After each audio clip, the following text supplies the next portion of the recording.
হ্যাঁ বলুন। আমার এই আড়াই ভরির কনকনটা হারিয়ে গেছিল, 2.5 বছর বাদে পেয়েছি। হঠাৎ করে একদিন মা আমাকে বিছানা থেকে ঠেলে নামিয়েছে, বলছে যে কিচ্ছু, আমি অবাক হয়ে গেছি, সে আমাকে ঠেলে নামাচ্ছে, নামিয়ে আমাকে, আমার কোনো ব্যবস্থা নাই, আমি হঠাৎ করে মোবাইলের টর্চ দিয়ে উঁকি মারছি, ওই যেখানে আমি বারবার খুঁজেছি সেখানে আমি গিয়ে মোবাইলের টর্চটা দিয়ে যে উঁকি মেরেছি, দেখি কি ওর মধ্যে, কৌটোটার মধ্যে অনেক টাকা রাখা আর এটা রাখা। 2.5 বছর। তখন 1,72,000 টাকা দাম। মোবাইল থেকে করেছিলেন?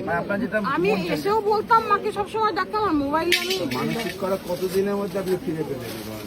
মানসিক আমি সবসময় ডাকতাম, কিন্তু যেভাবে বলেছি, কেঁদেছি, তার 3-4 দিনের মাথায় পেয়ে গেছি। একদিন কেঁদেছি যে মা কি হলো, ঘর থেকে আমি কি অপরাধ করেছি, এই শাস্তি আমার। এখন 1,72,000 টাকা সোনা, 2.5 ভরির এটা পাচ্ছি না কেন? তার 3-4 দিনের মধ্যে 2.5 বছর ধরে পাচ্ছি না খুঁজে, খালি সব জায়গায় খুঁজি, জিজ্ঞেস করি। কোথা থেকে এসছো দিদি ভাই? আমি আগরপাড়া থেকে। জয় মা। মাকে ভালো করে